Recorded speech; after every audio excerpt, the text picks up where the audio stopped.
Chers compatriotes, la situation liée à l'évolution dans notre pays de la maladie à coronavirus, Covid-19, m'amène à nouveau à m'adresser à vous. Cette maladie, apparue en décembre 2019, est devenue une pandémie, c'est-à-dire une épidémie à l'échelle mondiale. Les chiffres parlent d'eux-mêmes. À la date d'aujourd'hui, le Covid-19 a envahi plus de 140 pays, dont le Sénégal. Le nombre de personnes infectées s'élève à plus de 340 000. À ce jour, le Covid-19 a tué plus de 15 000 personnes, plongeant des familles entières dans le deuil et le désarroi. Ce moment est inédit dans l'histoire de l'humanité.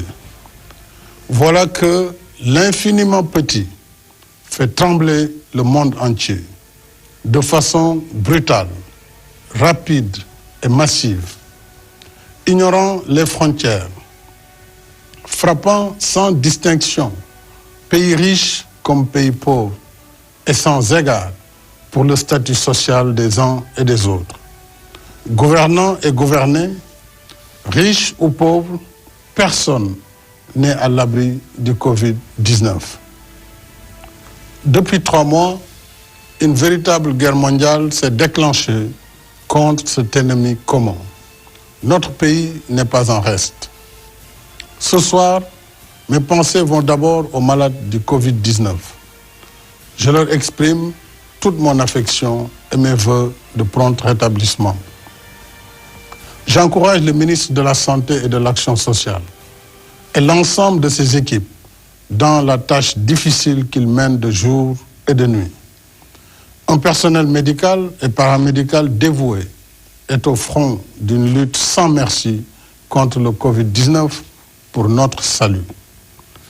À tous ces braves hommes et femmes, je renouvelle mes remerciements et mon soutien dans ce combat risqué contre un ennemi vicieux, mortel et invisible à l'œil nu.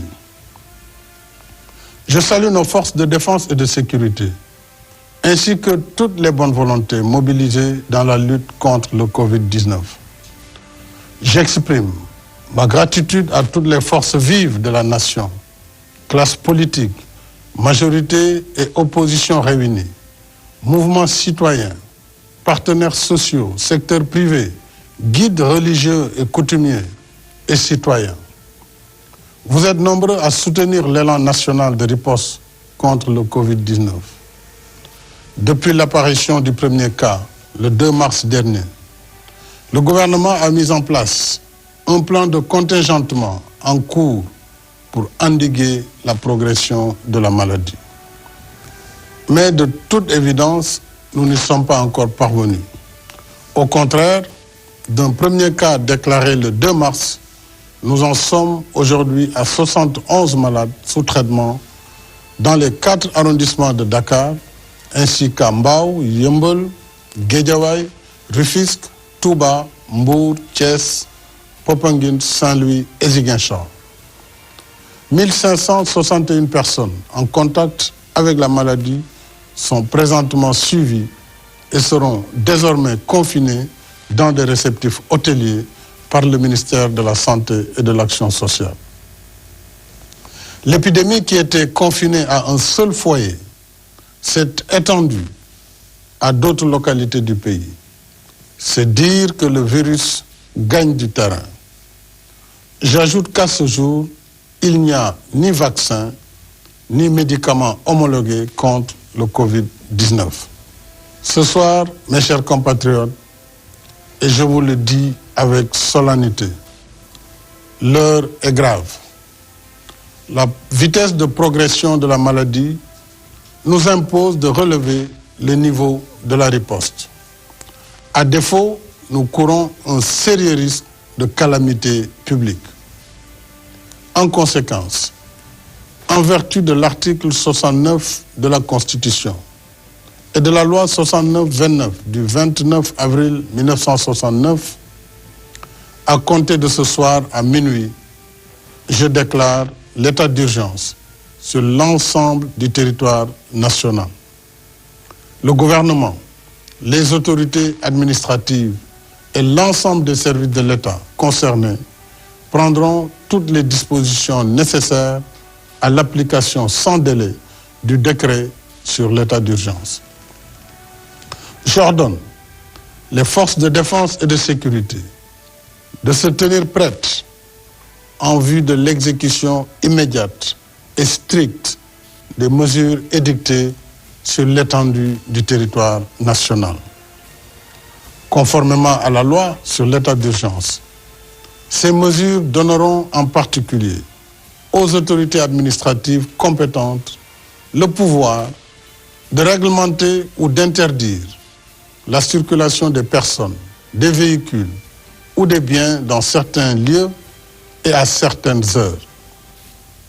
D'interdire à titre général ou particulier tout cortège, défilé, rassemblement et manifestation sur la voie publique.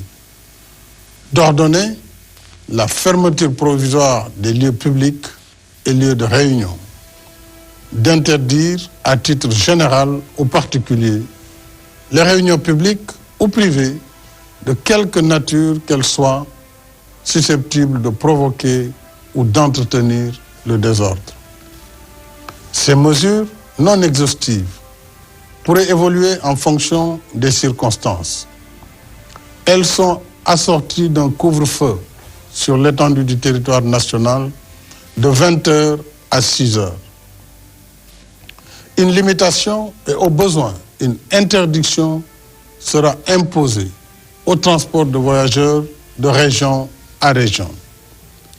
Le ministre en charge des Transports, en rapport avec les ministres de l'Intérieur et des Forces armées, prendra les dispositions nécessaires à l'application de cette mesure, y compris en milieu urbain.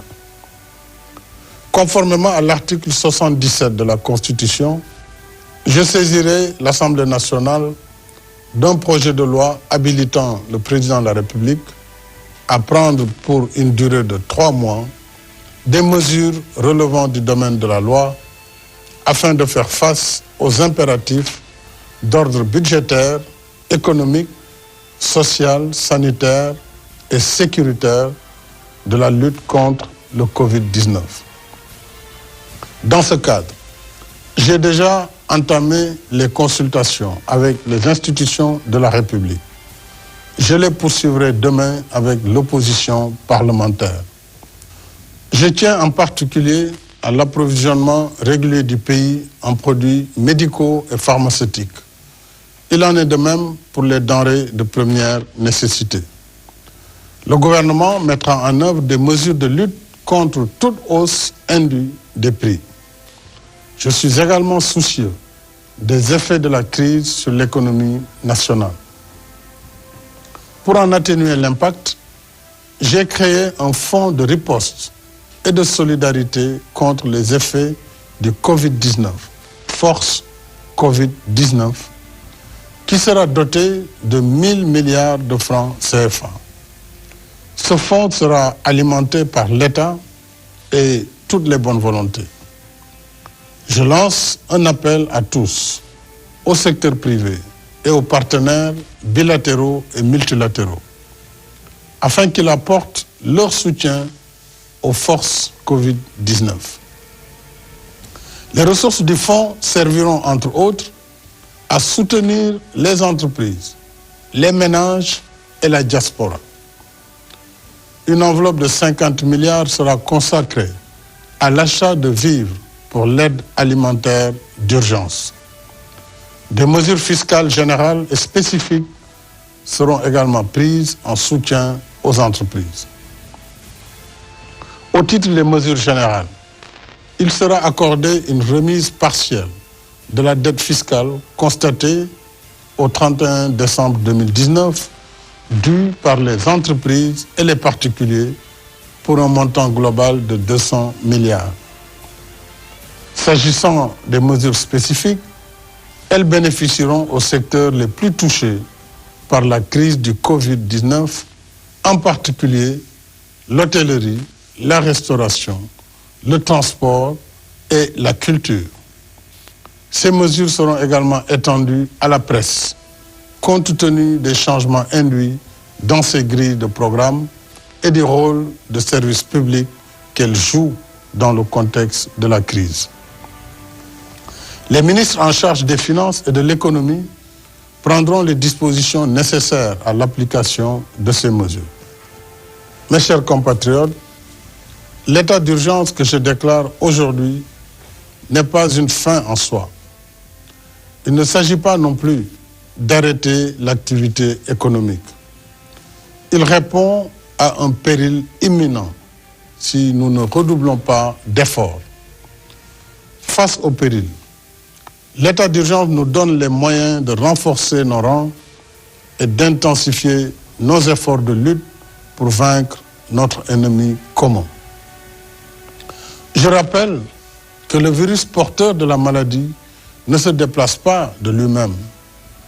Il circule à travers les personnes qui le portent, qui le déposent dans différents endroits et qui le transmettent ainsi à d'autres. Par conséquent, en limitant nos déplacements et nos rassemblements, nous arrêtons la circulation du virus. Si nous le faisons, nous avons la chance de gagner le combat contre le Covid-19. Par contre, et je vous le dis avec insistance, si nous continuons de faire comme si de rien n'était, le virus va se propager de façon encore plus massive et plus agressive. Et malgré leur dévouement, nos personnels de santé seront alors débordés et ne pourront plus contenir la situation. C'est le pire des scénarios. Nous ne le souhaitons pas. Alors, j'en appelle à une prise de conscience nationale sur la gravité de la situation. J'en appelle à la responsabilité de chacun et de chacune. J'en appelle à l'esprit citoyen et patriotique de toutes et de tous. Limitons nos déplacements.